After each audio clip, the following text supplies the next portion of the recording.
¿Qué tal, amigos? Vamos a empezar la cuarta clínica Postgres. Eh, Cuando iniciamos esto no pensábamos que íbamos a llegar a una cuarta clínica. Fue una actividad que nació como para poder aprovechar el tiempo de cuarentena y resulta que la cuarentena nos está ganando. De hecho, esta es la cuarta clínica y además tenemos un update y por alguna de las cosas que nos están preguntando, probablemente tengamos un par de updates de temas específicos donde vamos a ver cosas a mayor profundidad sobre determinados temas, ¿no? Bueno, voy a empezar con las dudas. Hay algunas preguntas siempre que a veces como que no se entienden bien. Por ejemplo, alguien puso el orden es lo fundamental y por lo general suelo comentarlas, pero no sé exactamente a qué se refería el amigo con esta consulta. No sabría cómo responderla.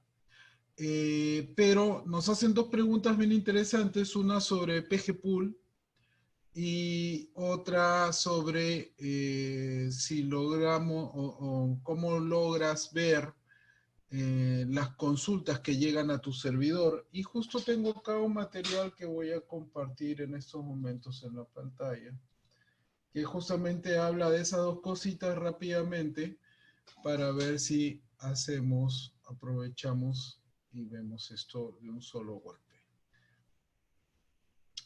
Eh, A ver, voy a compartir. Hola Pedro, ¿qué tal?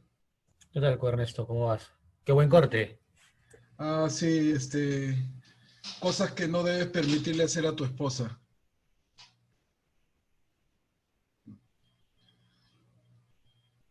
Bueno, está con nosotros ahora Francisco, Hernán y Pedro en esta clínica, así que vamos a comenzar entonces por la pregunta de cómo ver los queries que llegan a tu servidor. Hay diferentes maneras, de hecho puedes loguearte al servidor y correr algunos queries para poder ver qué es lo que está pasando, pero se me ocurrió que sería interesante recomendarles utilizar esta herramienta que se llama PGTop. Están viendo mi pantalla, ¿no? Sí, sí, Ok. todo bien. PGTop es una herramienta sencillita, no tiene mayor problema. Acá solamente es para mostrarles, yo estoy en un Ubuntu, este, pero verán ustedes,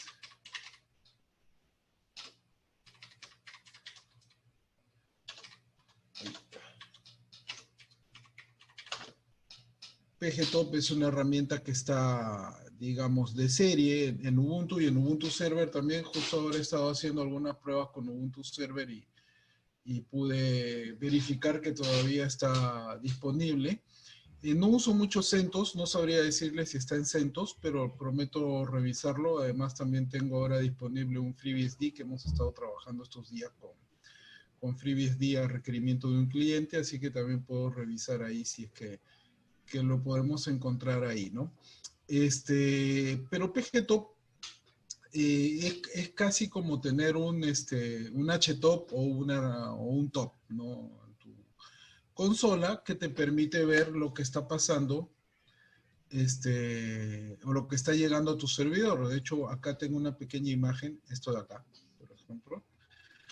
Básicamente ahí lo que puedes ver es las conexiones, cuánto está consumiendo cada conexión, el uso que se está haciendo de tu servidor. Y si deseas, puedes entrar a cada una de esas conexiones y ver qué es lo que se está ejecutando, o sea, qué es lo que se está trabajando, ¿no? Esto también tendría que validarlo si es que todavía sucede, pero era bien interesante para loguearse a PGTop. Tú especificabas, bueno, una base de datos y un usuario con el cual querías conectarte, pero no tenías cómo ingresar el password, así que lo que te tocaba era hacer un export de la variable de entorno PGPassword, que como sabrán, permite básicamente tener en memoria el password del usuario con el que vas a trabajar para no tener que ingresarlo cada vez que quieres hacer un PSQL, ¿no? Y en este caso también sirve para eso. Entonces tú puedes hacer un export del PGPassword, tener tu password ahí y luego conectarte al PGTop. Y bueno, con cuidado con esto porque evidentemente es un hueco de seguridad, ¿no? Se ha Sí unido a está la... en CentOS, Está en lo acabo de- CentOS 7 o CentOS 8. CentOS 7. 107, ah, ya, perfecto, perfecto. Se ha unido a la charla José también. ¿Qué tal, José? ¿Cómo estás? ¿Qué tal, Ernesto? Bien acá, interesado por la clínica. Qué bueno.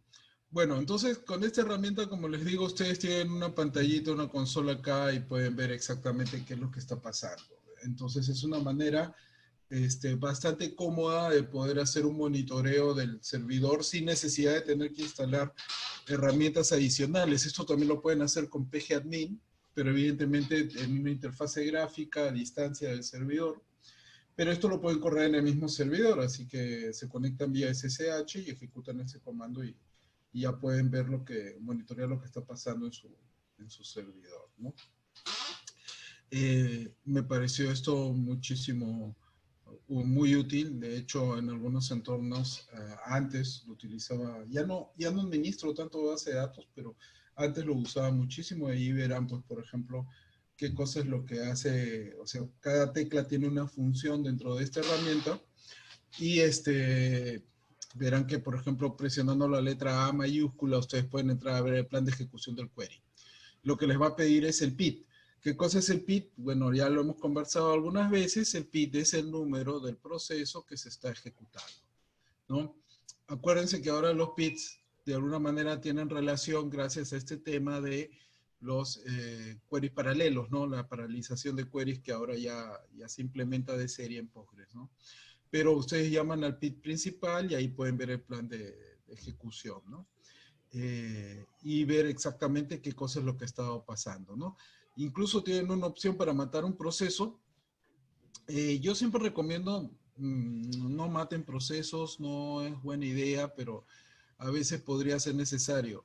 Pero si matan un proceso, por favor que sea un proceso de consulta, un select, nunca maten un insert, un update o un delete porque pueden hacer o generar una corrupción en su base de datos, una corrupción física. Y eso pues ese es un gran problema, ¿no? Ok, entonces PGTop, recomendación para ver qué cosa es lo que está llegando a su servidor, ¿no? No sé si tienen alguna duda sobre esto. No, no, ninguna. Es igual que un htop o un top, por lo Es que veo. igual que un htop, un top, exacto. Ujú, tal cual. ¿No? Bueno, la otra pregunta es que habláramos un poquito de PGPool y justo en esta diapositiva también tenía algo de PGPool. Este es un curso que he dictado hace tiempo, creo que este es, bueno, el año 2017, ya tiene 3 años. De hecho, hace poco compartí uno muy antiguo que tengo ahí guardado en el canal de Postgres, ¿ok? Y y era de Postgres 10, este creo que es de Postgres 11. Lo voy a subir para que lo puedan tener. Lo que pasa es que lo tengo como en 40 diapositivas, entonces estoy viendo cómo juntarlas todas y poder subirla como una sola gran diapositiva y puedan acceder a ella. Bueno, nos piden hablar de PGPool. Entonces, esto probablemente vamos a tocar una de las dos grandes funcionalidades que tiene PGPool. ¿Ok? La gran funcionalidad o el origen del nombre de PGPool es que evidentemente PGPool lo que te permite es hacer o gestionar un pool de conexiones a la base de datos. ¿Por qué aparece PGPool? ¿Por qué era necesario en algún momento tener un pool de conexiones a base de datos? Pues porque lo que le dolía más a Postgres en los tiempos antiguos era justamente abrir nuevas sesiones. Entonces había una demora en el proceso de autenticación con la base de datos y cuando tienes pues procesos muy pesados o alta concurrencia, esto puede ser ya relevante. Entonces aparecen herramientas como PGPool que lo que hace básicamente es gestionarte una serie de conexiones a la base de datos que siempre están disponibles y ahorrar ese tiempo. Ahora, realmente podríamos decir que esta deficiencia que tenía Postgres en los tiempos pasados de la demora en la autenticación a la base de datos ya no es tan relevante, así que ahora su real motivo de existencia es hacer el puleo para evitar el abuso de los recursos de la base de datos. En un momento vamos a hablar un poquito más de eso. Pero la segunda gran funcionalidad que tiene PGPool es poder hacer, ¿cómo se llama mantener copias de bases de datos. O sea, permite hacer, ahí se me fue el nombre, réplicas de la base de datos, permite hacer replicación. Ya ha cambiado bastante porque inicialmente no era como tal, como lo es ahora, sino estaba basado en triggers y esto era pues no tan eficiente, pero ahora ya lo hace, pues, digamos, accediendo a los recursos internos a la base de datos. De eso, yo voy a ser sincero, nunca he configurado una replicación con PGPool, pero me da mucha curiosidad, así que prometo hacer un update de esta pregunta solamente para hablar de ese tema. Ahora vamos a hablar solamente del pool de conexiones, ¿no? Bueno, esto pues, por ejemplo, otro de los temas que antes era bastante, no limitante, pero era la forma de trabajo de Postgres, era que una conexión, un core. O sea, llegaba una conexión y esa conexión hacía uso de un core del sistema del hardware, del procesador, para poder procesar por sus trabajos. Entonces, nosotros podíamos gestionar tantas conexiones como hasta un número limitado de cores que nosotros teníamos multiplicados por una tasa, ¿cómo se llama?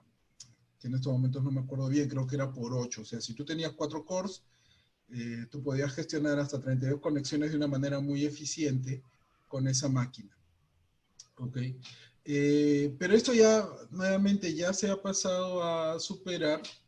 Entonces, ahora en realidad lo que podemos aprovechar de PGPool es la capacidad de hacer algo como esto, que es gestionar la carga de trabajo que va a recibir nuestro servidor. ¿Ok? ¿Qué es lo que pasa? Imagínense que ustedes tienen un solo gran servidor, ¿ok? Un servidor que va a atender todos los servicios de la compañía. Y cuando digo un servidor, estoy hablando de un recurso físico. O sea, tienen un solo hardware donde está corriendo su clúster de Postgres, ¿ok? Atendiendo todas las necesidades de información de la compañía. Entonces, una de las cosas que sucede es que a lo mejor alguno de esos servicios requiere más recursos que los otros, y esto puede hacer de que ese servicio comience a dar problemas a los otros servicios de la compañía al hacer un uso intensivo de recursos. Una manera de evitar ese abuso es limitarle la cantidad de conexiones que va a utilizar ese servicio. Y eso lo podemos hacer con PGPool. De tal manera que yo, por ejemplo, podría tener mi servidor configurado con, voy a usar el mismo ejemplo que tengo acá, 85 procesos, y dividirlo en 3 pools diferentes. De tal manera que yo puedo decir, mira, para mis aplicativos web, que son mis aplicativos que están expuestos al mundo, que van a gestionar mucho trabajo, ¿ok? A esos aplicativos yo voy a limitar la cantidad de conexiones que se van a utilizar. Entonces digo que para el primer aplicativo se van a utilizar 25 conexiones del pool, para el segundo aplicativo 50 conexiones, y para las aplicaciones cliente-servidor que quizá pueda tener dentro de mi compañía o para labores de administración o cosas de ese tipo, voy a reservar 10 conexiones. Entonces lo que va a hacer PGPool es, se ha unido a la reunión Jorge. ¿Qué tal, Jorge? Buenas noches. Y se está uniendo Andrea Pérez, que no sé qué le está pasando. Andrea ha sido mi practicante. Ah, mira. Sí, sí. Qué bueno, Ahora qué ya bueno. está cambiando. Qué bueno, ya puede entrar entonces. Bueno, bienvenida Andrea. Es la primera clínica Postgres donde tenemos una chica en el grupo. Y eso me da alegría. Bueno, retomando el tema, ya nos salimos un poco. Esto siempre sucede en las clínicas, ¿no? Yo puedo segmentar mis pools de conexiones de tal manera que las puedo separar entre mis aplicativos públicos, digamos mis aplicativos web publicados al mundo, y mis aplicativos internos. Digamos que cada aplicación GUI podría ser aplicativos para gestión, para administración, podrían ser reporteadores, podrían ser sistemas cliente-servidor convencionales que funcionan en la institución, o a lo mejor servicios compartidos, cosas de ese tipo. Entonces puedo limitar las conexiones. De tal manera que, por ejemplo, ustedes deben haber, de hecho, escuchado los famosos ataques de denegación de servicio. Bueno, yo podría tener bastante bien gestionado mis ataques de denegación de servicio, o sea, de sobresaturación de utilización de un recurso web a nivel de mi frontend, de mi programación, pero a lo mejor cada uno de esos recursos que se solicitan comienza a abrir conexiones a la base de datos. Entonces, imagínense 500 personas tratando de al mismo momento ejecutar algún tipo de acción sobre la base de datos. Cuando hablamos al mismo instante, entonces estamos abriendo 500 conexiones. Y nuestro servidor de base de datos viene configurado por defecto con 100. Si tú no has tocado ese número, lo que vas a tener es 400, que lo que van a hacer es tener probablemente un timeout esperando que se liberen los otros recursos. De hecho, esto es lo que normalmente sucede con los servicios públicos. O sea, no se dimensiona bien la capacidad de recursos necesarios para poder atender la alta concurrencia de personas, y se cae pues la consulta de locales de votación, las consultas de bonos, no sé, todos ese tipo de servicios públicos que ya sabemos que normalmente se caen, incluso lo de las notas de los exámenes de admisión, cosas por el estilo. Entonces, digamos, si yo tengo un aplicativo de ese tipo, yo le puedo decir, ¿sabes qué?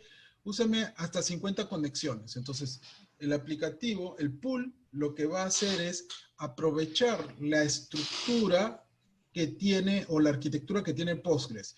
¿Se acuerdan que en algún momento hablamos de que incluso la comunicación de Postgres con el cliente Postgres era un estándar ANSI de comunicaciones? ¿Ok? Lo que hace PGPool es implementar ese estándar de comunicación hacia la cara de tus sistemas, de tal manera que el sistema siempre piensa que está hablando con un Postgres. ¿Ok? Entonces, de esa manera se mantiene el estándar de comunicación. La aplicación no se da cuenta que no está llegando a la base de datos, sino que está llegando al pool, y el pool es el que gestiona las conexiones. Entonces, ya cómo se conectan acá a mi pool depende de la programación que he hecho acá. Si son conexiones, ¿cómo se llama? Que se mantienen vivas permanentemente, o son servicios que simplemente se conectan, hacen lo que necesitan hacer y se conectan, ¿no? Bueno, eso lo va a gestionar el pool, pero finalmente la base de datos no se va a ver estresada en conexiones porque el filtro va a ser el pool. Una cosa interesante que tiene PGPool es que no solamente trabaja de esta manera, o sea, no es que yo le digo, ok, PGPool abre 50 conexiones acá y las mantiene abiertas, las mantiene en idle para ser utilizadas en algún momento, y otorga 50 conexiones a la aplicación. Sino yo puedo decirle al pool que le otorgue más conexiones a la aplicación, aunque esté abriendo 50. Entonces yo le puedo decir, ¿sabes qué? Abre 50 conexiones, pero ábreme 2 hilos por cada conexión. Entonces el pool lo que va a hacer es simular 100 conexiones para atender a la aplicación. Y ustedes dirán, pero ¿cómo va a funcionar esto bien si es que estamos entregando conexiones que no están llegando realmente a la base de datos? Bueno, la gestión de los recursos lo hace el pool de tal manera de que cuando se libere uno de estos hilos, se le asigne, ¿cómo se llama? La conexión a la base de datos a uno que está esperando que se le responda acceso a la base de datos, ¿no? Entonces, de esta manera simulamos un aumento de posibilidad de conexiones hacia la base de datos sin hacer que se caiga la comunicación a la aplicación porque ya no encuentra espacio en donde conectarse a la base de datos. Simplemente se hace un socket, ¿no? Ok, entonces esta es la manera en la que trabaja PGPool y es, ¿cómo se llama? En realidad es bastante sencillo. Creo que acá también es, ¿cómo se llama? Indica cómo hacer la instalación. La instalación la pueden hacer tan sencillo como hacer una ptget, ¿ok? O un yum, seguramente. ¿Ok? Y crean un usuario de pool. Ese es el usuario, ¿ok? Que va a conectarse a la base de datos. A algunos no les gustará mucho eso, pero lo que va a suceder es que lo que tú vas a ver es pools, pool, o sea, todos conectados con el mismo usuario, pero realmente con los esquemas de pool del lado del cliente que existen ahora, también sucede lo mismo. Ahora, ¿tú podrías decir que cada pool tenga un nombre diferente? Claro, puedes hacer que cada pool tenga un nombre diferente para conectarse a la base de datos. Más aún, cada uno de estos pools podría estar en un servidor diferente. Un servidor que necesita muchas características, o sea, mucha capacidad de hardware, no. Porque acuérdense que el pool va a ser básicamente un switch. Va a recibir la petición de conexión y la va a enrutar a la base de datos. Quien va a trabajar siempre es la base de datos y va a retornar su respuesta y esta se va a retornar a la aplicación a través del pool. Así que no necesitamos que este pool gestione una gran cantidad de hardware. Básicamente con una cantidad moderada estará bien. Sí, quizás, como normalmente puede pasar, si alguien nace desde acá, un query monstruoso que llega acá y va a devolver muchos datos, es buena idea de que acá existan tarjetas de red lo suficientemente fuertes como para poder hacer un traspaso de información rápido. Aunque ahora básicamente todas las tarjetas de red son gigabit, así que no existe ningún problema, ¿no? Okay. Entonces, bueno, tenemos que configurar los accesos del pool a la base de datos, pues, acceso a toda la base de datos, por ejemplo, acá, ¿ok? Al usuario PG Pool, no importa desde dónde venga, trust, para que no, evidentemente PG Pool no tenga que pedir un password para poder ingresar, ¿no? Y una cosa interesante que a los pools les podemos asignar diferente número de IP, perdón, diferente puerto de comunicación. De tal manera que nosotros podemos decirle, bueno, no te comuniques hacia el lado del cliente con el puerto normal de Postgres 5432, sino usa el 5433 o aquel que nosotros deseemos para poder hacer las comunicaciones, ¿no? Se ha unido a la reunión también Milton. ¿Qué tal, Milton? ¿Cómo estás? Ok. Y bueno, acá está, pueden configurar, ¿cómo se llama? Los diferentes valores. Acá está la cantidad de, por ejemplo, de procesos que se van a levantar, la cantidad de conexiones mínimas que se va a mantener para poder hacer, ¿cómo se llama? La conexión, ¿no? ¿Ok? Y básicamente es eso. La ventaja, como les digo, es que no estresamos al servidor principal, sino todo, no estresamos en cantidad de peticiones de autenticación al servidor principal, sino básicamente se quedan del lado del pool. Y podemos segmentar qué sistema está haciendo mayor uso de los recursos que nosotros tenemos en nuestra infraestructura. ¿Ok?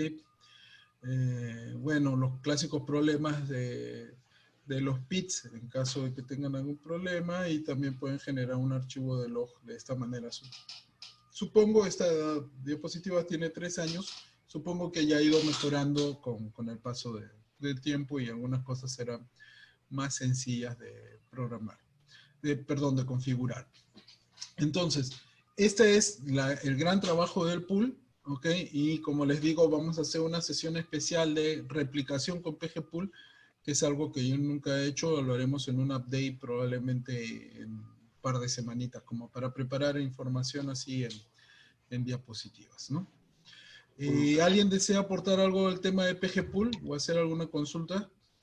Sí, básicamente, a ver, José, ¿hablas tú primero, José? No, si gustas hablas tú, no hay problema. Ok, básicamente, ahora PG Pool tiene tres formas de configurar, ¿no? Una es por transacción, otra por sesión y una por statement. Es decir, cuando tú configuras un PG Pool por transacción, acaba la transacción y se libera automáticamente la conexión. Por sesión, básicamente quiere decir que el server, la conexión al servidor va a estar abierta utilizando PG Pool hasta que se le fuerce el cierre. Y por statement no va a dejar que nadie se conecte hasta que el proceso termine. Eso evita de que, por ejemplo, ¿no? Si tienes un proceso tragón, no, los va a empezar a encolar. Termina uno y comienza el siguiente, el siguiente, el siguiente. Por statement, básicamente yo lo he utilizado cuando tengo que refrescar vistas materializadas que son muy, muy pesadas, básicamente de reportería, ¿no? Y asigno dos conexiones de SPG Pool y por ahí estoy y no me saturo la base de el procesador de base de datos arriba del 100%, ¿no? Claro. No, magnífica idea. Lo bueno de los pools es justamente eso, ¿no? Servirte como medio de evitar de que te tumben del servicio. Que suele suceder en muchos casos, especialmente en sistemas de alta demanda, ¿no? Yo me acuerdo, por ejemplo, esta es una anécdota, un servicio que le dimos a un cliente que tenía que gestionar miles de conexiones concurrentes.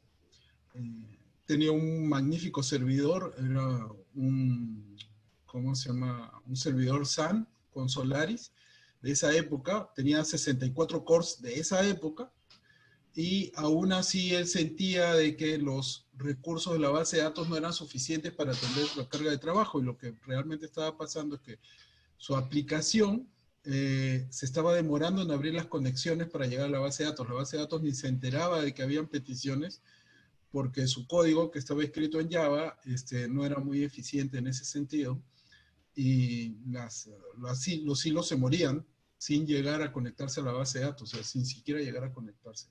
Entonces, una de las cosas que hablamos es, ¿por qué no segmentas tu sistema y hacemos varios pools, de tal manera que los pools respondan hacia el frente a tus sistemas, veas bien cuál de esos sistemas está cayendo, ¿ok? Y tu base de datos no tengas que estarla tocando, porque una base de datos es demasiado grande, ¿no? Impresionante en cantidad de recursos. José, quizás quieras comentar algo más sobre PGPool.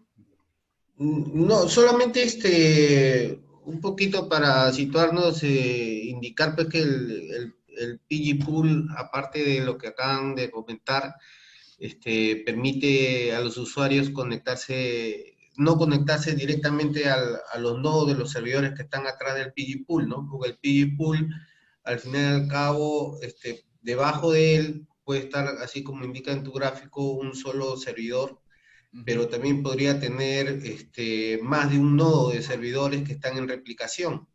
Entonces, atrás de él, el PG-Pool puede administrar que ciertas consultas que son, por ejemplo, que son de actualización, de base de datos, borrado, vayan a un nodo, y todo lo que son solamente extracción de datos vayan a otro nodo.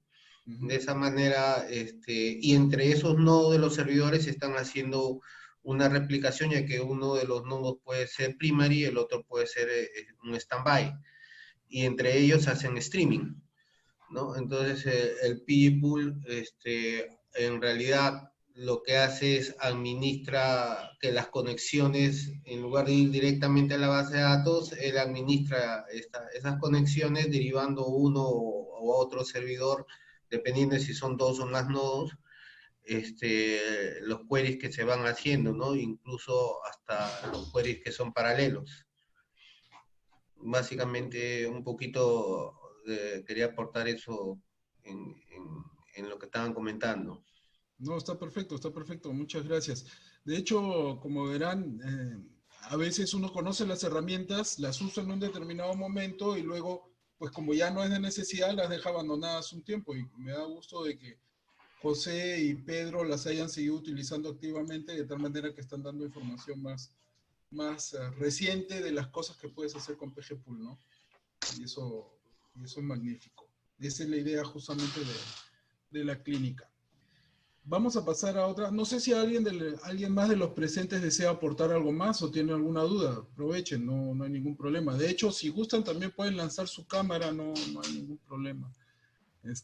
Normalmente en casi todos los videos solamente termina apareciendo mi rostro.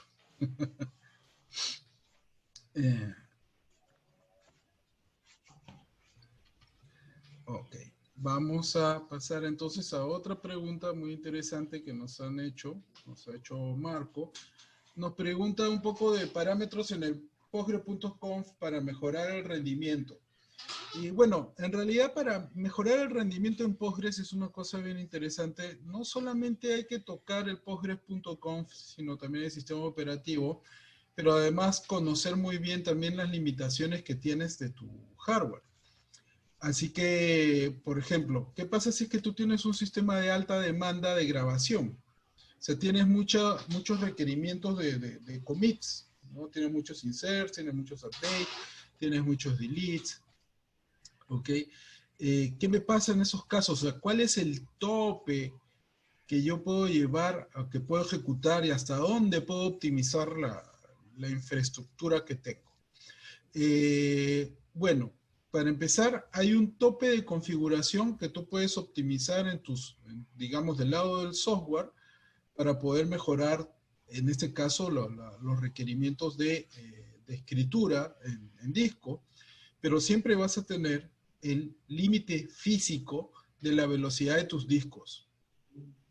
¿Ok?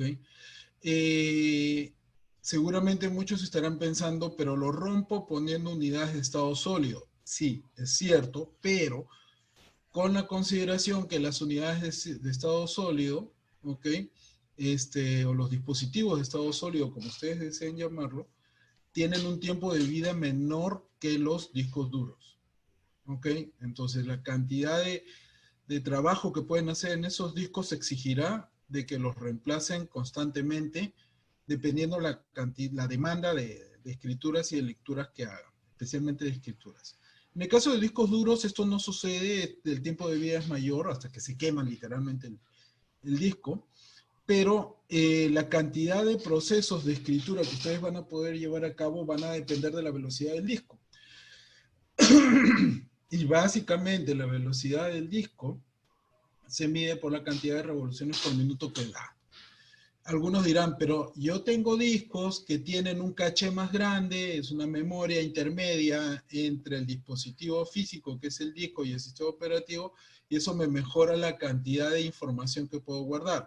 Sí, pues la cantidad concurrente de información que puedo guardar. Sí, eso es cierto, pero cuando los cachés son muy grandes, y si el disco no tiene autosuficiencia energética, también tu peligro de que pierdas más data ante una desgracia es mucho mayor. ¿Ok? Entonces ahí también hay que tomar en cuenta eso. Por cierto, hay discos duros que tienen pilas para justamente asegurar que esos cachés sigan funcionando y almacenen la data hasta que se recupere la energía en caso de caídas de energía. Pero en discos convencionales, digamos, estamos viendo acá los discos convencionales, esta es la cantidad de commits de, evidentemente, data bastante austera, no estamos hablando de commits de un DVD o un Blu-ray de data, digamos. Pero en registros normales, si tú tienes un disco I de 5400 revoluciones por minuto, vas a poder hacer 90 commits. Si tienes un SATA convencional de 7200, 120. Si tienes un SATA de mejor tecnología de 10.000, hay de 9500 hasta 10.500 en las últimas generaciones de SATA, vas a poder hacer esto. Y ya en los SCSIs puedes hacer esto. ¿Cómo mejorar este límite físico? Pues teniendo una NAS, una SAN de varios arreglos de discos para que esto se disperse mejor entre los diferentes discos, pasando una unidad de estado sólido, poniéndoles caché a los discos duros. Bueno, hay diferentes formas. Pero, por ejemplo, voy a poder por software conseguir mejores tiempos de grabación, o sea, mayor capacidad de grabación sobre mi unidad física de la data. Ya está complicado, es muy, muy complicado de que lo puedas hacer. Una cosa interesante es que, por ejemplo, las unidades de estado sólido ofrecen ser en estos momentos entre 15 a 20 veces más rápidas que los discos duros de última generación SATA. Entonces, esto podría decir que podríamos hacer 1600 a 3200 commits por segundo en una unidad de ese tipo. Pero nuevamente ya tenemos el problema del límite o de la vida de esas unidades. Otra manera de conseguir mejor tiempo de respuesta tanto de lectura como de escritura es que tengas la base de datos cargadas en estas unidades que son simulaciones de discos duros, pero que en realidad son bancos de RAM. Y ahí consigues unas velocidades de acceso a datos pues impresionantes, el tiempo de RAM, ¿no? Pero bueno, hablemos un poquito más de lo que o lo que podemos hacer con afinar algunos parámetros de Postgre.com. ¿Okay? Ernesto, sí, dime. Antes de pasar a otro tema saliendo de lo del disco, quisiera quizás hacer un aporte ahí. Un poquito viendo el tema de cómo es que trabaja Postgres para bajar la data, ¿no? Lo ideal es que lo que hace Postgres, como Oracle y otra base de datos, trata de mantener digamos, todas las transacciones que se están utilizando en memoria, por varios motivos, ¿no? Porque es mucho más rápido el trabajo en memoria que tener la base de datos en disco. Entonces levanta, digamos, su shared memory en memoria y levanta toda la información que puede. Y va manteniendo ahí la información de acuerdo a cómo se va procesando.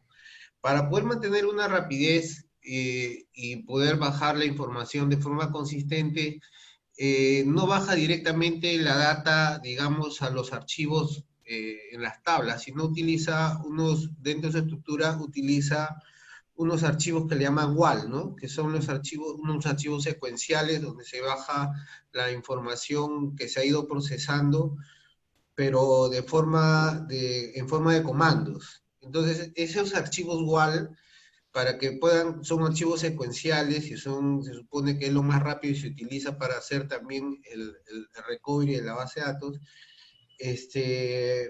Esos archivos secuenciales serían interesantes que estén puestos en discos rápidos, en discos que sean de estado sólido, y toda la demás data, que son los DBFs comunes y corrientes, pueden ir en discos normales, ¿Para qué? Porque lo primero que hace es baja la información no a los DBFs, sino lo baja primero estos archivos secuenciales, que se llaman estos WAL. Estos WAL recién son procesados y van y meten la información ya a los DBF. Entonces, básicamente el cuello de botella es cuando mantienes estos archivos WAL en la misma ubicación que tienen los DBFs.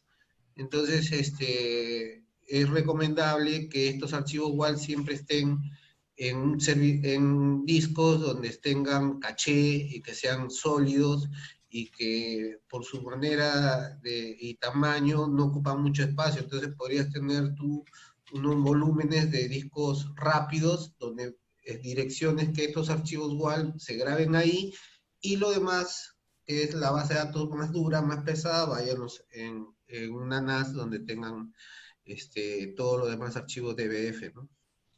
Básicamente ese sería un tip que podrían considerar, ¿no? Voy a hacer algunas... permíteme un ratito, es que quiero entrar a una base de datos que está ahorita corriendo en vivo para hacer la explicación, complementando un poco lo que nos has dicho en estos momentos, ¿no? A ver, un ratito, entremos por acá. Un rato estoy entrando. Tengo tantos servidores corriendo que ya a veces hasta se me olvida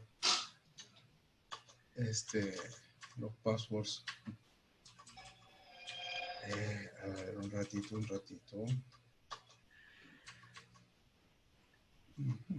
Acá está.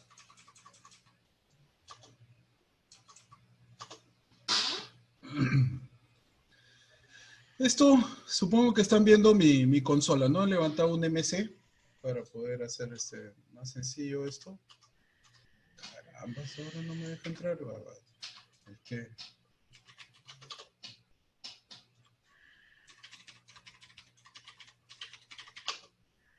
Ok.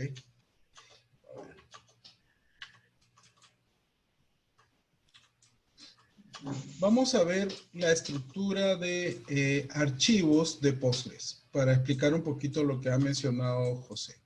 Este es un Postgres 11, la estructura no ha cambiado mucho. Y esto es lo que ustedes encuentran en la estructura. O sea, si ustedes quieren ver dónde está la data de Postgres, la van a encontrar en esa dirección, al menos en un Ubuntu server. ¿Ok? Voy a ampliar toda la pantalla. Los archivos WAL, como bien habla José, básicamente son archivos que lo que contienen es las transacciones que han llegado a la base de datos. ¿Ok? Y esos archivos WAL, por diseño de la base de datos, tienen un tamaño total máximo de 16 megas, como pueden ver acá. ¿Ok? Cada uno de estos verán que tiene 16 megas. Esta es una base de datos que pesa como 45 gigas. ¿Ok? Y nunca van a pesar más de 16 megas porque Eso es una convención ya del diseño de Postgres. Y acá está la información que se ha ido dando en la base de datos. ¿Qué pasa cuando se llena uno de esos archivos? Pues simplemente lo que hace es, se elimina el más antiguo y se crea uno nuevo para seguir guardando información. ¿Ok? Y hay que hacer una precisión sobre lo que mencionó José. En estos archivos se guarda la información de esta manera, o sea, no son queries como tal.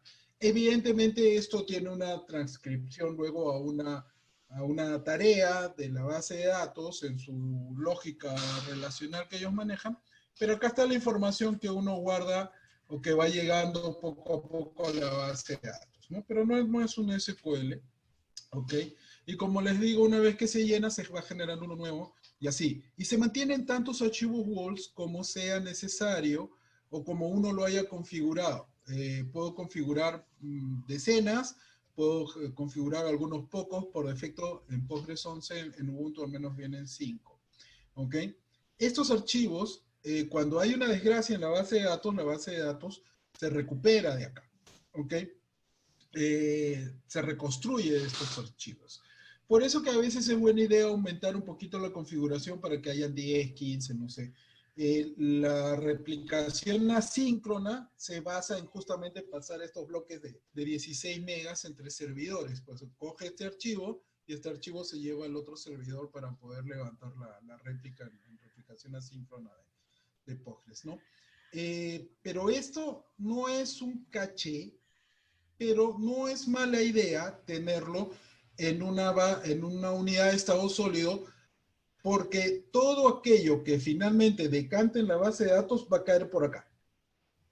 Entonces, al caer por acá, es muy buena idea de que esto esté en una unidad lo más rápida posible. Pero no es lo único, ¿ok?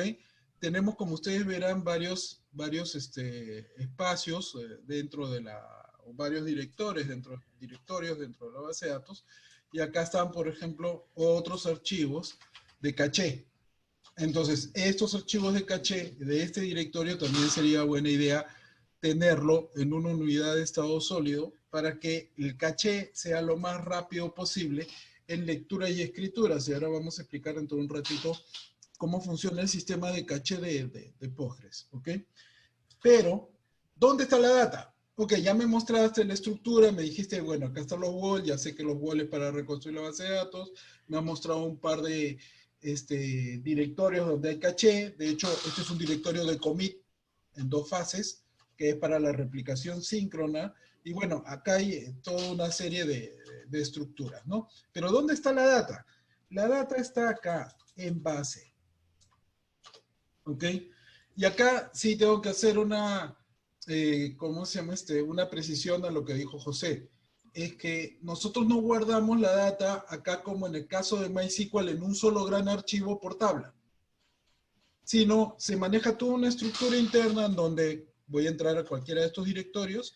Verán ustedes que acá está una tabla, probablemente todo esto que estamos viendo acá sea una sola tabla, pero que está dividida en diferentes segmentos. Entonces, lo que hace Postgres en su estructura interna es justamente esto. Toda la información de la base de datos y la tabla, o todos los datos guardados dentro de la base de datos, se guardan en base, ¿ok? Y en este base se encontrará la información distribuida entre estos archivos. Existen varios motivos por los cuales se guarda la información en varios archivos. Uno de ellos es mejorar el tiempo de acceso. Porque evidentemente cuando tú pidas datos, no necesariamente vas a pedir todos los datos de tus tablas, de toda tu base de datos, sino un segmento de datos en específico.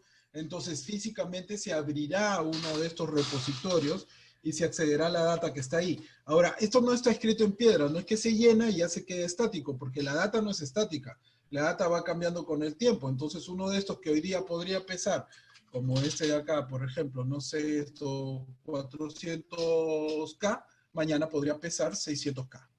¿Okay? Y aumentar, subir y bajar dependiendo la necesidad. Y verán que pues, son varios los que van a encontrar acá y van a encontrar tantos y tan grandes como grande sea su base de datos. ¿Okay? Ahora, esto es lo que realmente acá está guardada su data. Y claro, no está guardada la data en formato de tablas planas. Esto es lo que ustedes van a encontrar acá. ¿Ok? Así que no es fácilmente interpretable, por decirlo de alguna manera.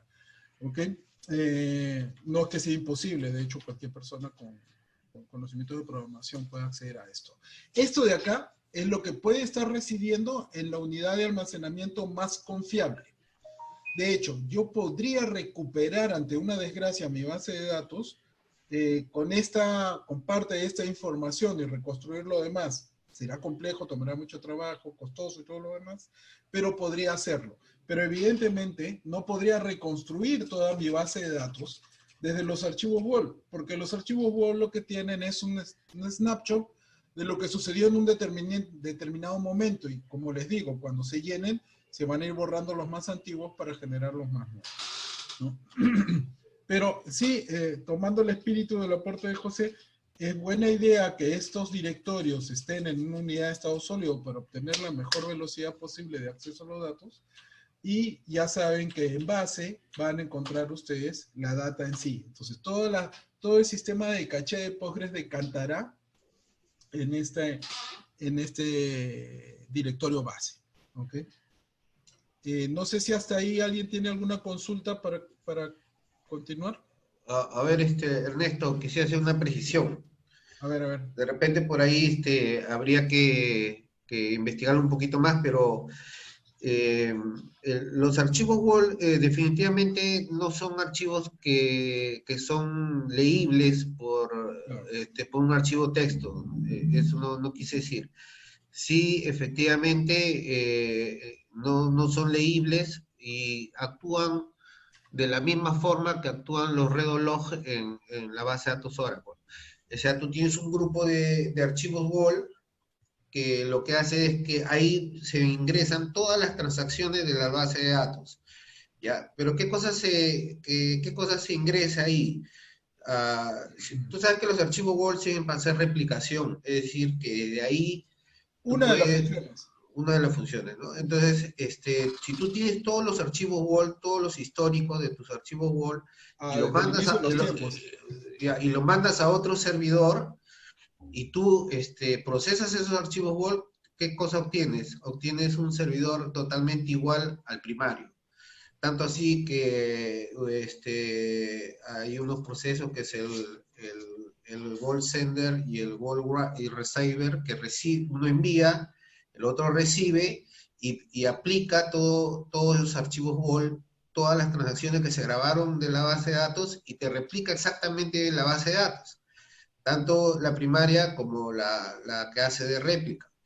Entonces, el tema es de que esos archivos WAL vienen en un conjunto, por decir, de 3, de 4, de 5, y cuando se llenan van rotando. Claro. ¿Okay?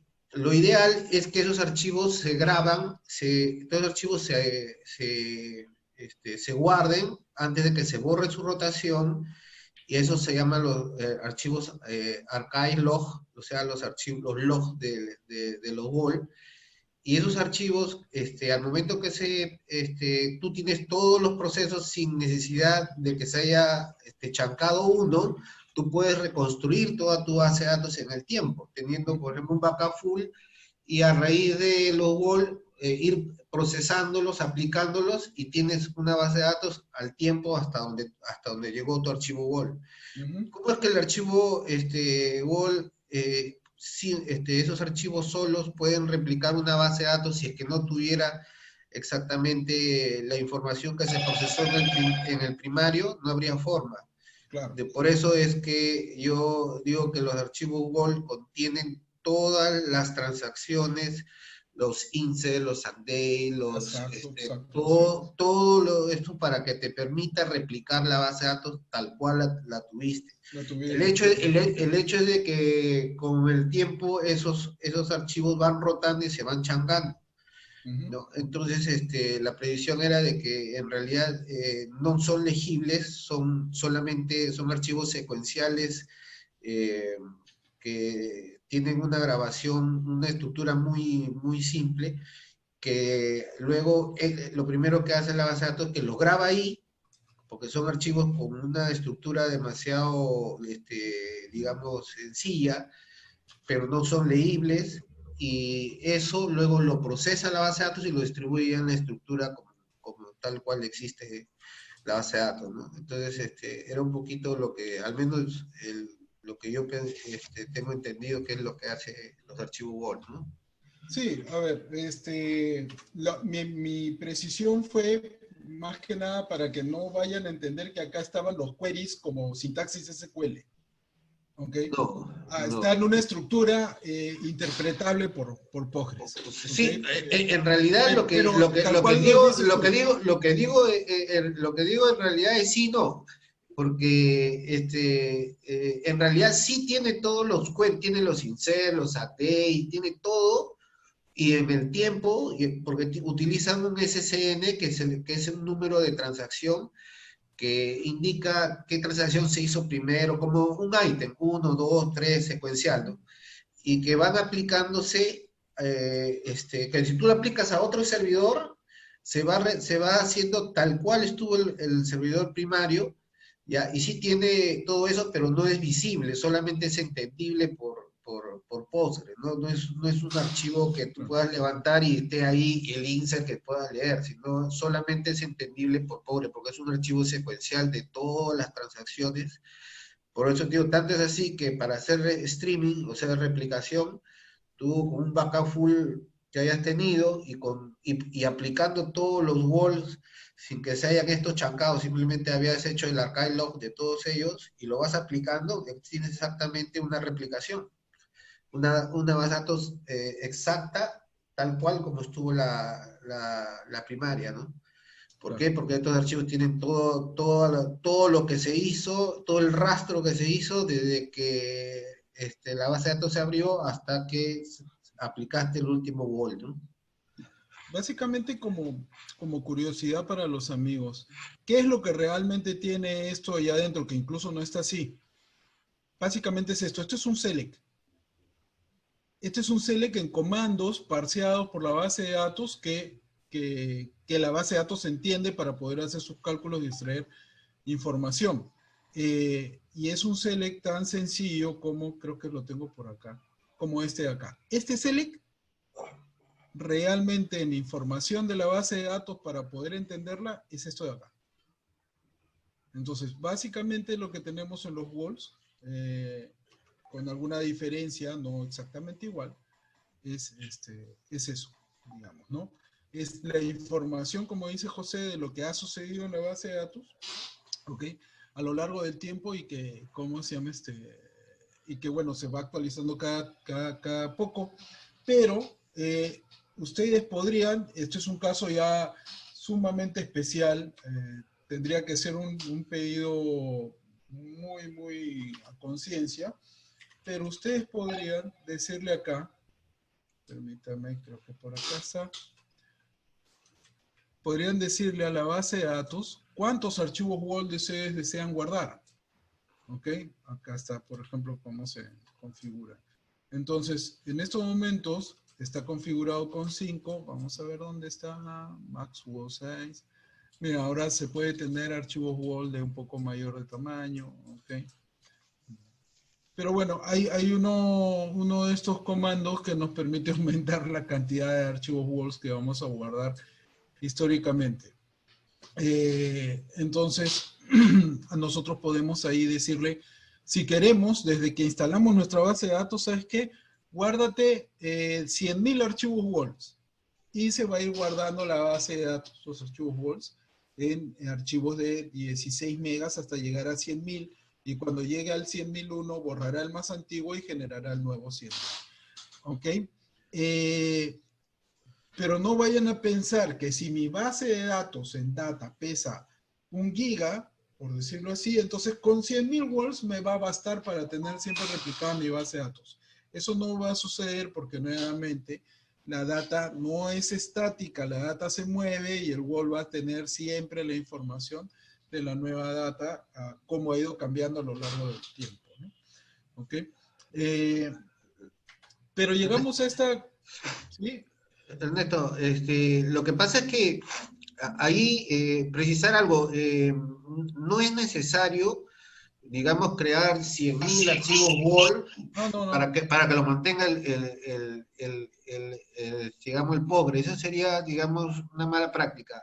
Lo que se debería hacer es mantener, por decir, un grupo de walls, por decir, ponte un número cualquiera, unos 10, 15 archivos Word, que más o menos deberían mantener lo ideal sería entre 15 y 20 minutos de información, y esos archivos, mediante un copy, un rsync, un job, enviarlos a un repositorio, y que esos archivos Word sean guardados en otro lugar alterno, y mantener siempre ese grupo de archivos Word, y cada vez que cambie un archivo Word es reemplazado o es chancado, ese nuevo sea enviado a otro sitio, para que tengas ahí, digamos, todas las transacciones en lugar de estar teniendo 100.000 archivos Word, que no es lo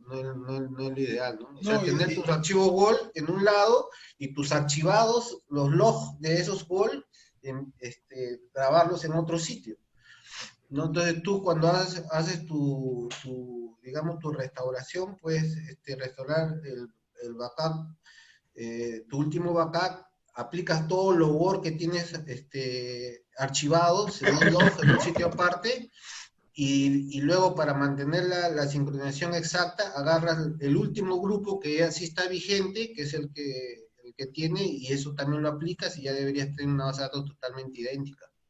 A ver, una consideración con eso.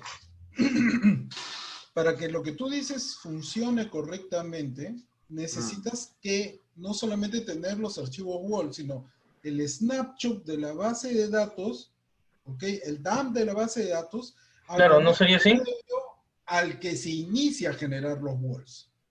Claro, por eso te dije un backup full, o sea, Claro, snapshot primero y después recién lo Word, porque si no, el Word por sí solo no, tiene que, esa precisión que acabas de hacer es totalmente cierta. Porque tienen que encajar los dos. Exactamente. No puede ser, por ejemplo, que tú tengas un dump de hoy día, no, digamos, un dump de hace 10 días y quieras completarlo con la data que se ha generado solamente los Words del día de hoy. No va a funcionar así. No. Es Tiene más, que ser todo completo. Es más, pero para terminar la idea, Pedro, si tú, por ejemplo, tienes tu snapshot, ¿no? Y tienes, por ejemplo, 5.000 archivos Word que quieres procesar, y de repente por ahí el archivo, guardo 50 archivos Word, ¿no? Y tienes el archivo 25 que se te malogró, pero de ahí tienes el 26, también están buenos hasta el 50, entonces no vas a poder restaurar hasta el punto final, porque basta que uno de tus Word estén malogrados, ya fuiste, ya no puedes, llegas solamente hasta el archivo 25, el 26 que se malogró va a impedir, así el 27 hacia adelante estén buenos, puedas restaurar todo lo demás, porque basta que uno de ellos en el intermedio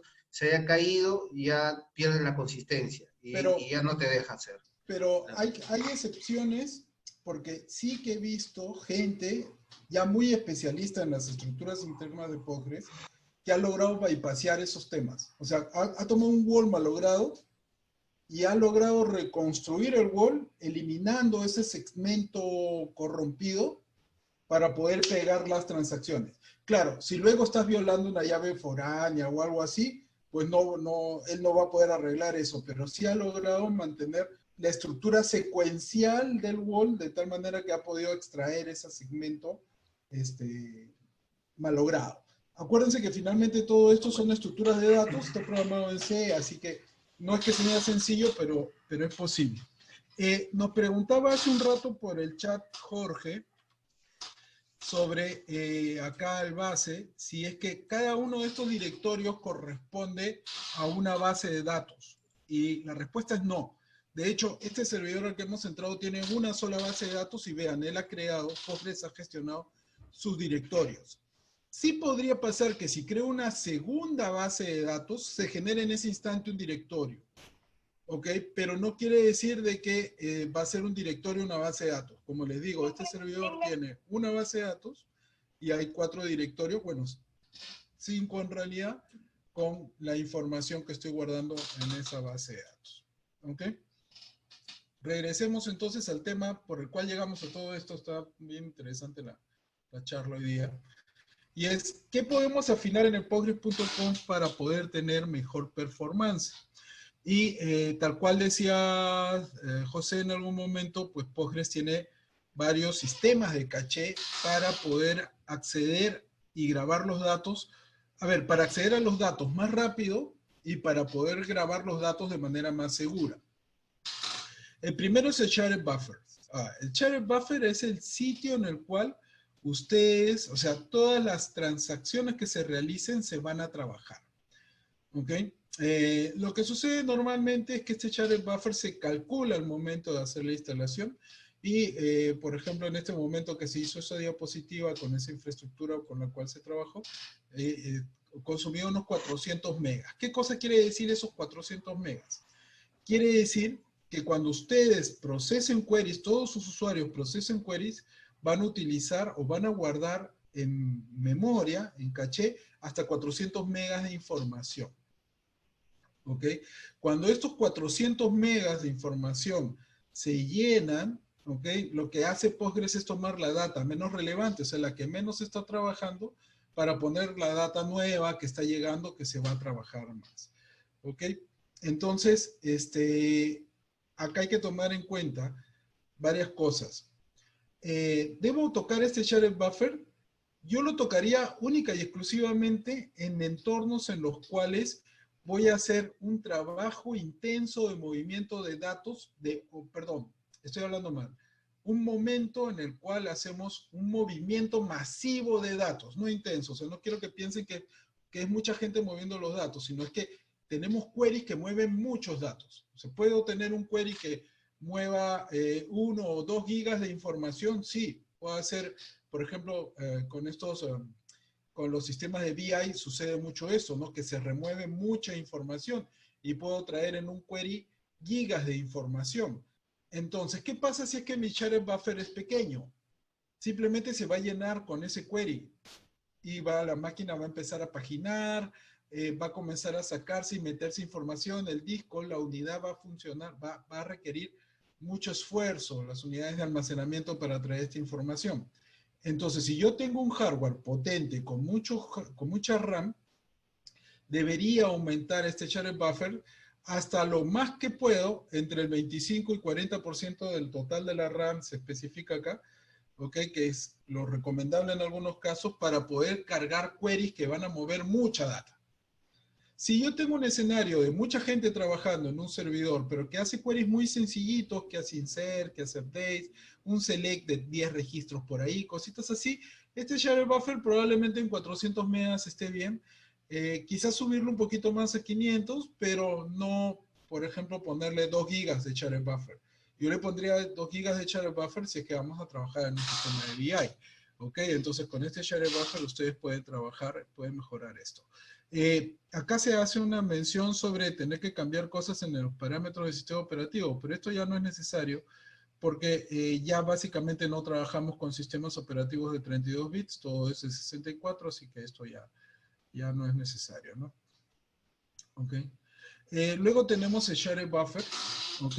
En donde se hace intercambio de información entre la RAM y las unidades de almacenamiento.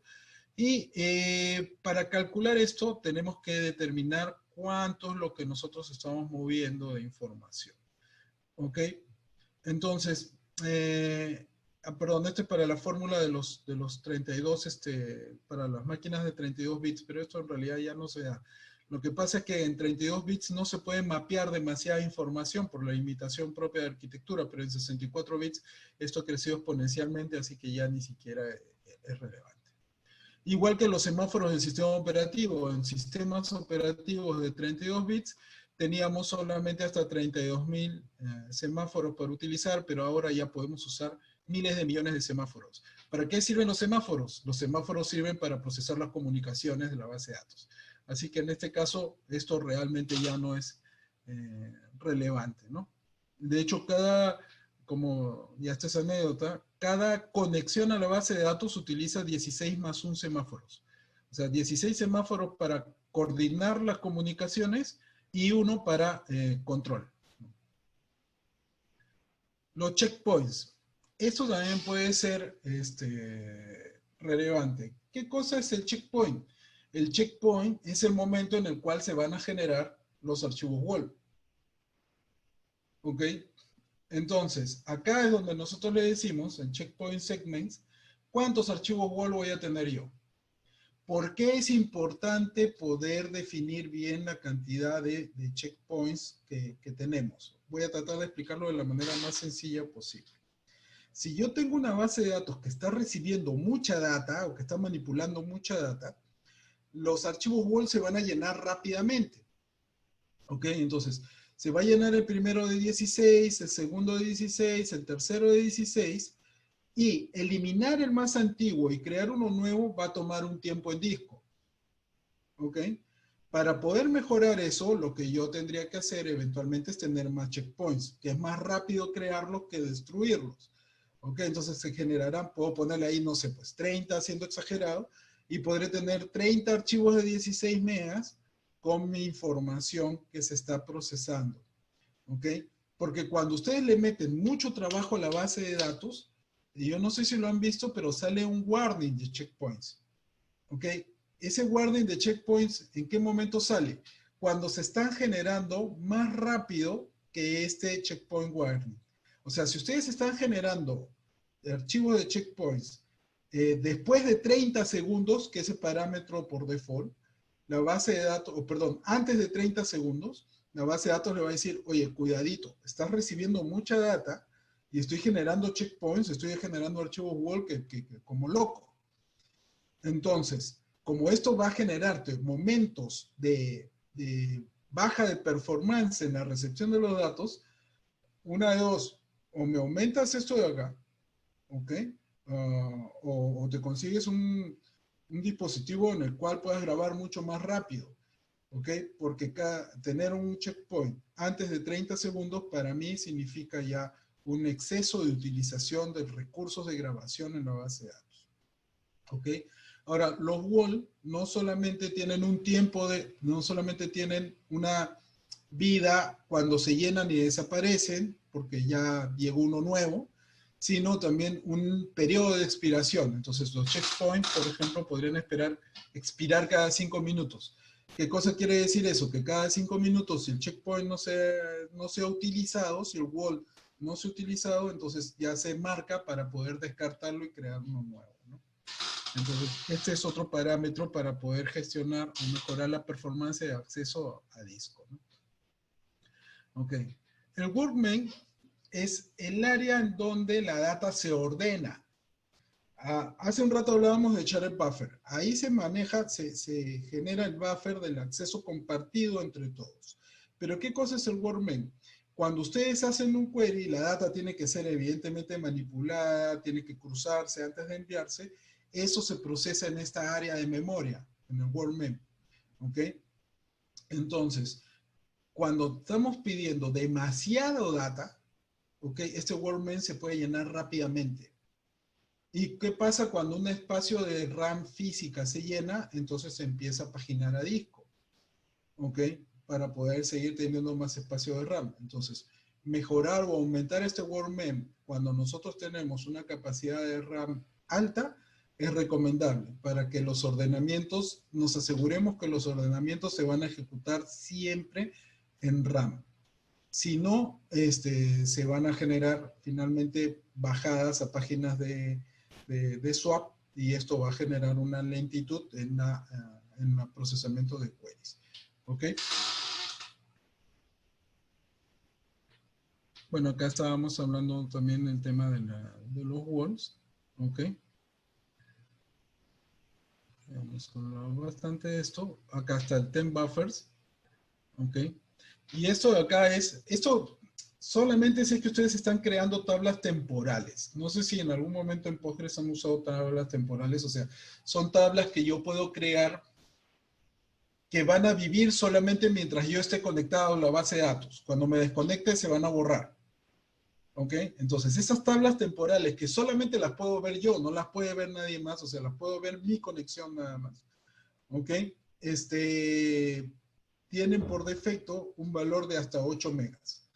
Entonces, si ustedes van a generar tablas temporales que van a recibir más data que eso, sería bueno tener un time buffer mucho mayor. Si no, nuevamente, ¿qué va a pasar cuando se llene el time buffer? Paginación a disco. Y eso no es conveniente para nuestra infraestructura. Mientras menos uso de disco hagamos, es mejor. A lo mejor alguien se puede preguntar, ¿y qué pasa si es que yo tengo dos conexiones con el mismo usuario? O sea, utilizo el usuario José 2 veces. Quiere decir que esos dos usuarios van a compartir el time buffer porque finalmente son el mismo. No. Este time buffer es por conexión. Entonces, aunque estés usando el mismo usuario, cada usuario va a tener su propio espacio de RAM para poder gestionar estas tablas temporales. Entonces, cuando uno define la cantidad de RAM que necesita su servidor, tiene que tomar en cuenta cositas de este tipo, porque si no, puedo pedir mucho, puedo pedir poco. ¿Ok? A lo mejor alguien se vuelve loco y dice, mira, como acá trabajamos mucho con tablas en memoria temporal, esto lo voy a aumentar a 128 megas. Y de repente abre 128, abre 100 conexiones, entonces solamente en ese time buffer que no es utilizado necesariamente siempre, ya se está tirando 128, ¿cómo se llama? Gigas de RAM. ¿Okay? O sea, le está separando, le está quitando al sistema operativo. Así que uno tiene que ser moderado con este espacio que está utilizando, ¿no? ¿Okay? Bueno, la cantidad de bloqueos por transacción también es algo interesante. Y esto única y exclusivamente si es que ustedes hacen, este es el caso, por ejemplo, de updates masivos. Si yo estoy haciendo constantemente updates masivos, solamente voy a poder hacer 64 bloqueos al mismo tiempo.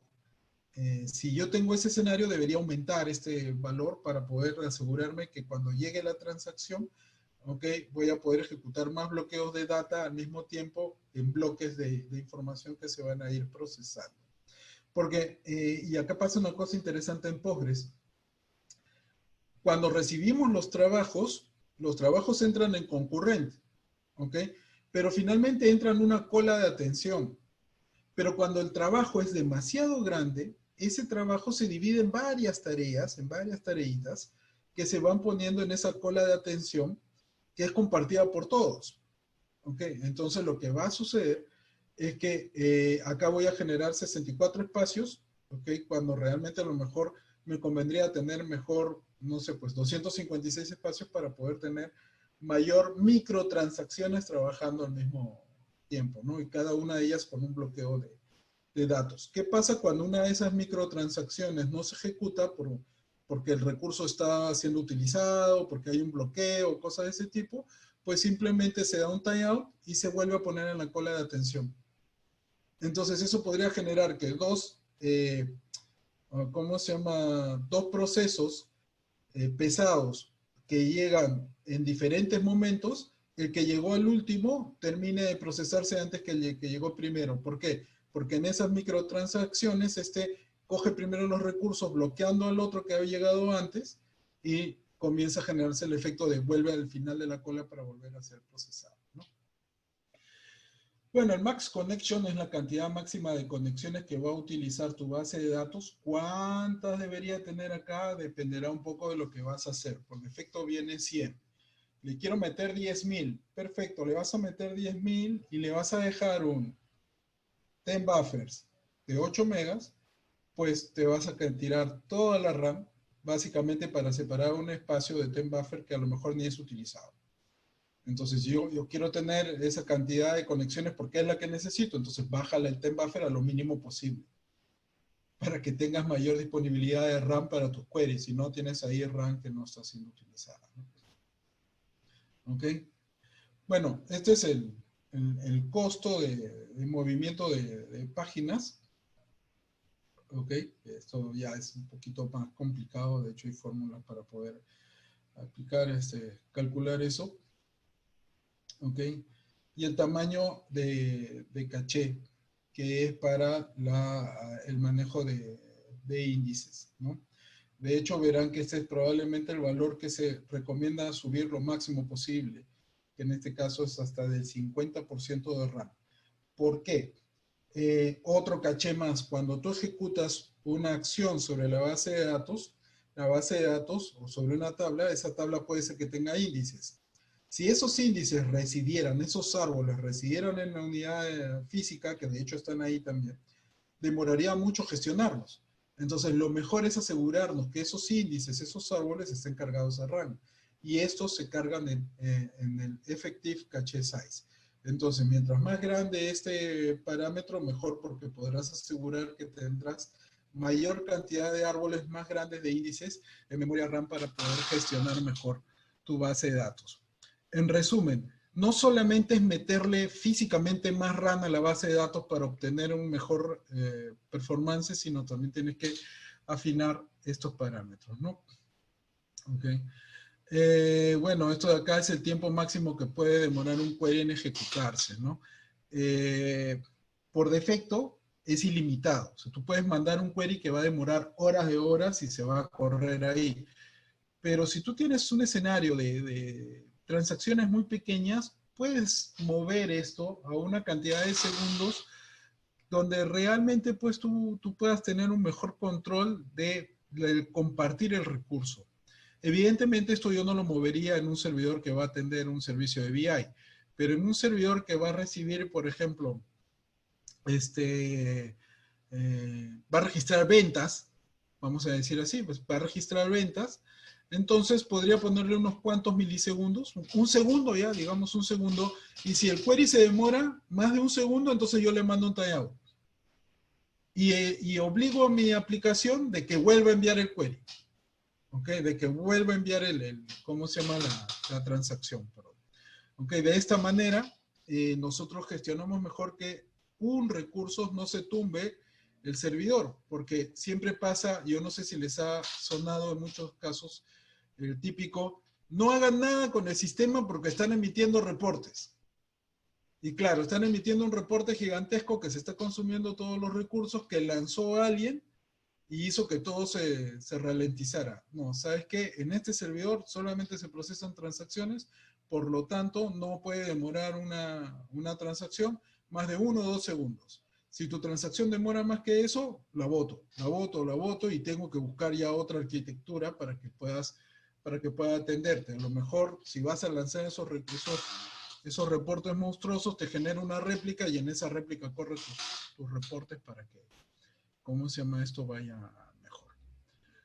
Bueno, eso es en las cosas que básicamente uno podría configurar en su postgres.conf. Una cosa que podría configurarse, pero es bastante compleja, es los parámetros del vacuum, que es la limpieza que se hace en la base de datos. Y no estoy hablando del vacuum full, sino del lazy vacuum, básicamente, que se corre automáticamente cada determinada cantidad de tiempo. ¿Por qué? Porque cuando ustedes hacen o se ejecuta un vacuum, básicamente ese vacuum, esa limpieza, lo que va a hacer es ejecutar unos comandos internos de la base de datos que van a requerir recursos de la base de datos. Entonces, esas micro tareas de limpieza de páginas, liberación de páginas y todo lo demás, se van a poner en la cola de atención que yo les mencionaba hace un ratito. Entonces, nosotros podemos decir, entre algunos parámetros, qué tan conveniente es hacer esos trabajos o qué tan grandes pueden ser y qué tan frecuentes se pueden dar para no tener a la base de datos trabajando siempre en limpiarse, sino en, ¿cómo se llama?, en recibir nuestra información. Pero es bien complejo, eso sí requeriría un update específico porque incluso hay que trabajar hasta con una hoja de cálculos ahí para poder calcular realmente cómo mover esos parámetros, ¿no? No sé si alguien tiene alguna duda o quiere comentar algo al respecto de lo que hemos hablado.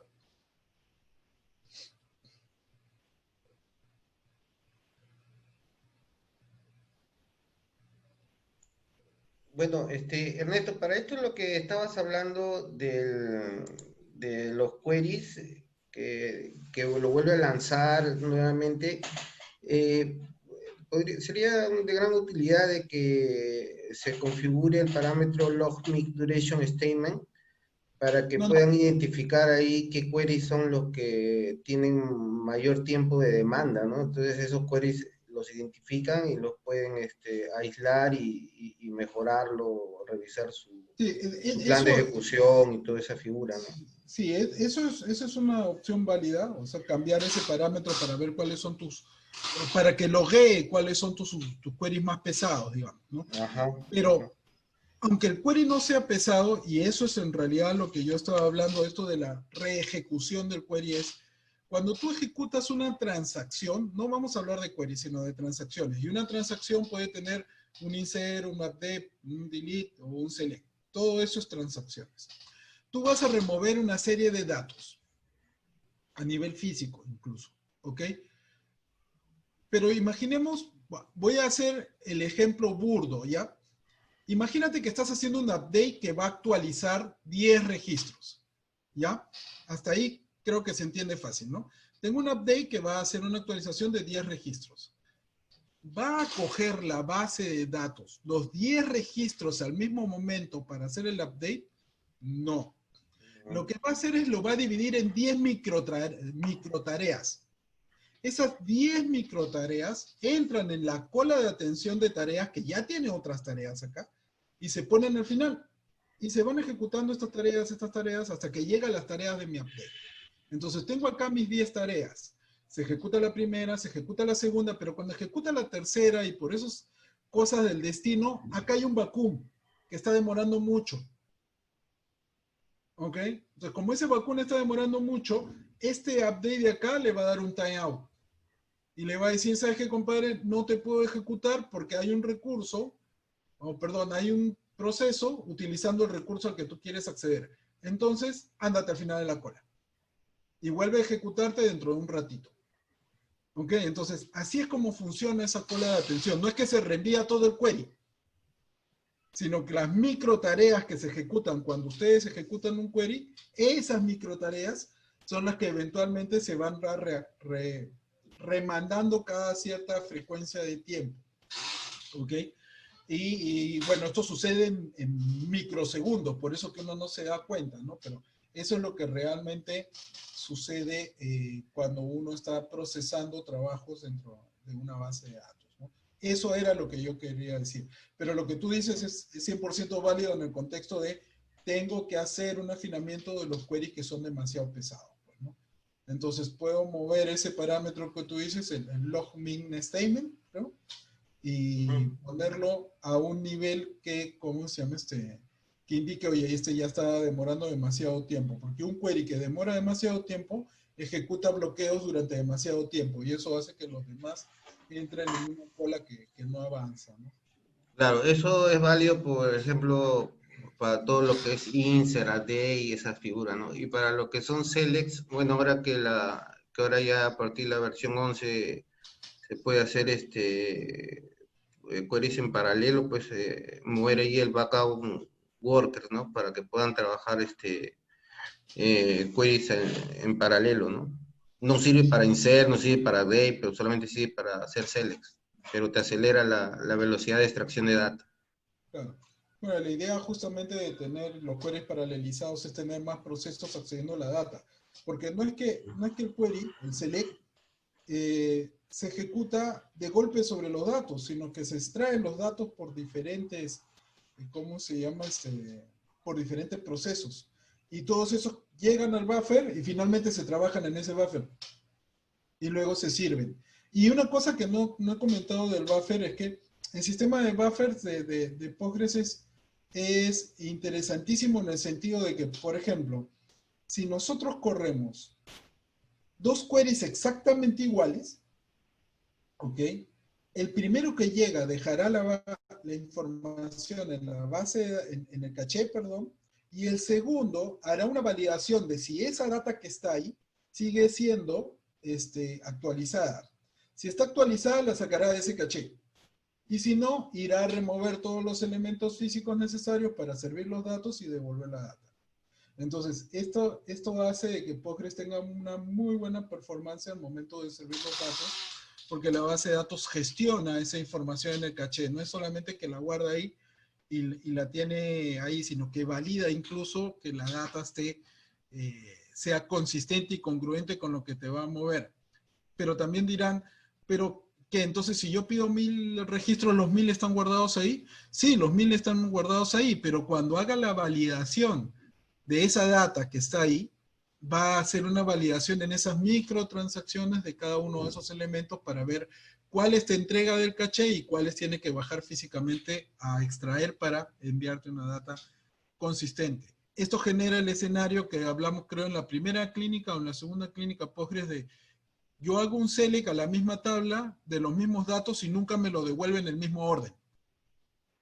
No, nunca va a pasar eso porque la data se mueve, los cachés se mueven. Entonces, en algún momento primero recibirás el registro 10 y en algún momento recibirás primero el registro 5 y en alguno justo te caerá el registro 1. Así de sencillo. ¿Alguna consulta más sobre estas cosas que hemos hablado o algún aporte? Bueno, se fue Pedro de la reunión, pero él había lanzado una consulta bien interesante y quería que habláramos un poco de los queries recursivos. A ver, los queries recursivos no existen como tal, lo que existe son las funciones recursivas, ¿ok?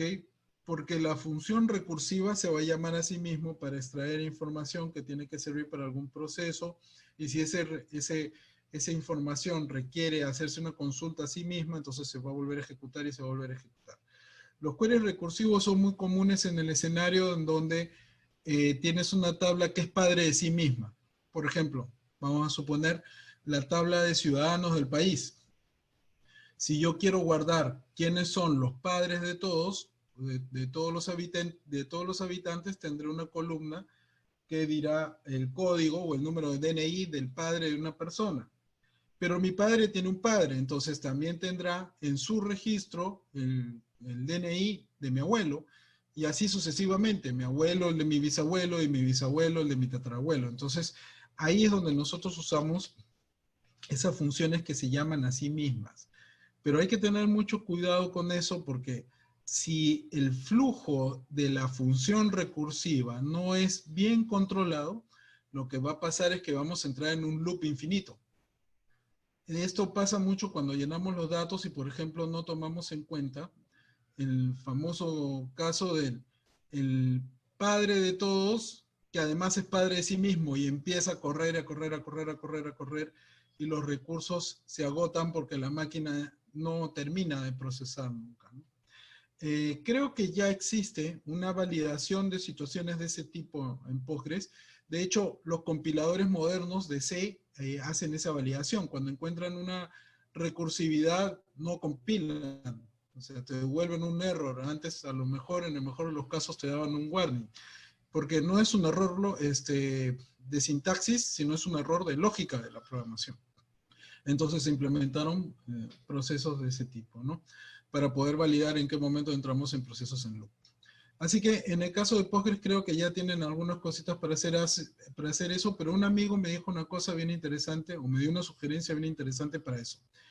Cuando tengas funciones recursivas, no importa el lenguaje de programación que uses, no importa si estás usando PLPGSQL para Postgres, o estás usando C, o estás usando Python, cuando tengas funciones recursivas, pásale un límite de consultas anidadas que pueda hacer como parámetro. Y evidentemente en cada consulta a la que llegas resta 1. Hasta que llegas, o sumas 1, como tú quieras, ¿no? Hasta que llegas a ese límite y abortas el proceso. Porque claro, no es muy elegante, pero podría pasar de que entres en un proceso infinito, en un loop infinito, y finalmente se te acaben los recursos. Y eso es algo que uno no quiere. No, lástima que no está que haga más decisión sobre eso, pero es muy común el uso de queries recursivos, especialmente en escenarios donde tienes el famoso padre-hijo, padre-hijo, padre-hijo, ¿no? Bueno, tenemos dos preguntas más que una no sé cómo tomarla porque básicamente es un query. Es un select asterisco from tabla persona as P, inner join, tabla boleta as B con P.código igual B.código. Supongo que lo que está haciendo es un query para poder extraer las boletas de una persona, las boletas que le pertenecen a una persona, y pues el query está bien. Lo que yo recomendaría en el query es boletas, el código en boleta. Voy a escribirlo, no sé si lo puedo pasar. Sí, mejor voy a compartir la pantalla para que se vea. No sé si voy a responder la duda porque estoy interpretando la duda de la persona que... Perdón. Uy. Amigos, ¿me ven? Porque no sé qué he hecho. Ah, ya está. ¿Qué pasó acá? Cancelo acá. Share. Vamos a compartir. Esta es la consulta. Estas son las consultas que han llegado. Voy a aumentar acá el tamaño. Y como verán es un query. No nos dice nada más. ¿Ok? Pero evidentemente el código de la persona está como uno de los campos en la tabla boleta. Entonces está haciendo un join, ¿cómo se llama? Por el código de la persona. Recomendación, el código de la persona en la tabla de boletas debe estar indexado para que esta consulta sea lo más rápido posible. Porque así como está el query, va a remover todas las personas que están acá. Y si tú no tienes un índice, lo que va a hacer es un full scan por cada una de las personas hacia la boleta. O sea, vamos a suponer este escenario. Yo tengo 10 personas con 10 boletas. ¿Ok? Si yo hago este query y no tengo índices, lo que va a hacer es 10 al cuadrado de movimientos de datos. O sea, va a ser 100 movimientos de datos. Pero si yo tengo índices, va a ser solamente 10. Porque cada persona se va a ir directamente al código de la boleta, a la boleta donde está su código. Pero si no está indexado, cada persona va a pasearse por cada una de las boletas hasta encontrar dónde está.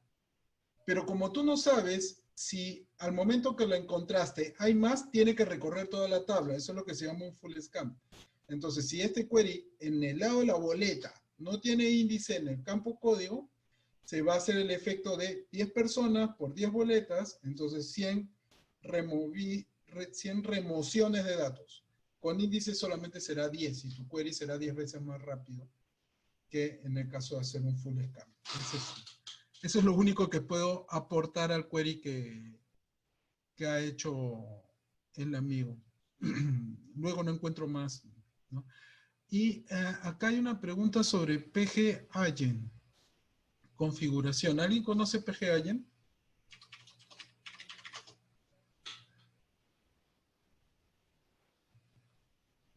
Hola, hola, siguen por ahí. PG Agent es un... ¡Ah! Nunca lo he usado. Yo uso el Chrome de Linux, pero según esto es un Chrome dentro del Postgres.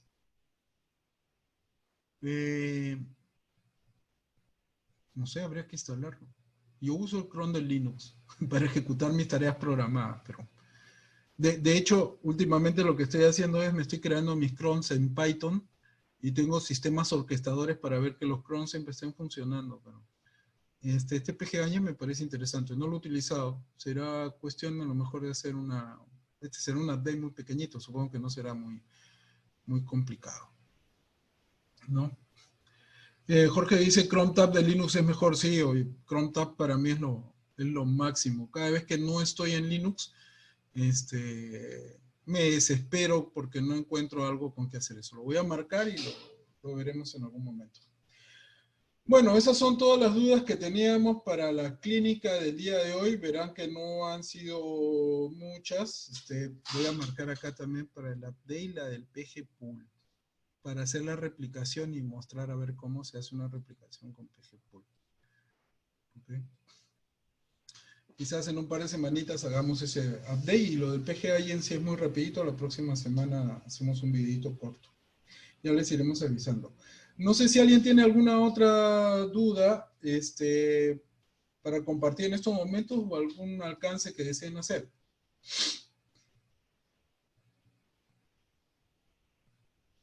Sin miedo, muchachos, que no cobramos por la consulta. Sí.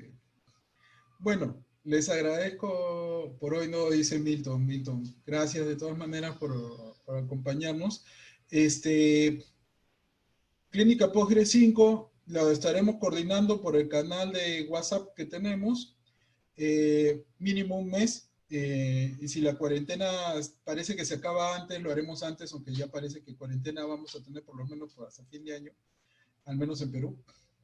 Y nada, gracias a todos por acompañarnos. Gracias, José, por todos tus aportes en las últimas clínicas. La verdad te quedo muy agradecido. Bueno, ya no está Pedro. Gracias a Pedro también, que siempre participa.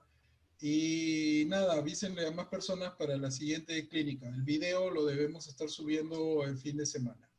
Y aquellos que marcaron en la página que desean recibir el video, perfecto, se los enviamos los videos pasados se los enviamos a todos juntos.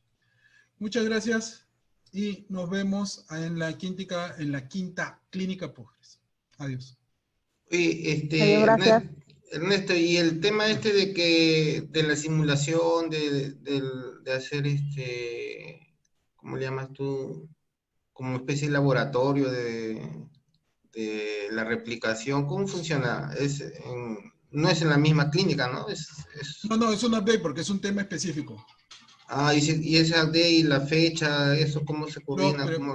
Primero déjame al menos hacer una instalación de prueba para ver cómo es, y de acuerdo a eso les proponemos fechas por el canal de WhatsApp. Ah, ya. Porque yo he hecho algo de replicación con Postgres, pero no sé si es lo mismo con lo que estás proponiendo tú, porque hay un montón de maneras de hacerlo, desde el Looney hasta, ¿no? Entonces, de hecho, si quieres, podemos hacer un update solamente de replicación síncrona o asíncrona donde la muestres, y yo hago un update del PGPool. Está bien, sería bueno. Claro, tú ponme la fecha nada más y yo pongo la plataforma. Por ese lado no hay problema. Ok. Ya, pero lo coordinamos por interno. Listo. Ok, un abrazo. Buen fin de semana. Listo. Igualmente. Chao, chao.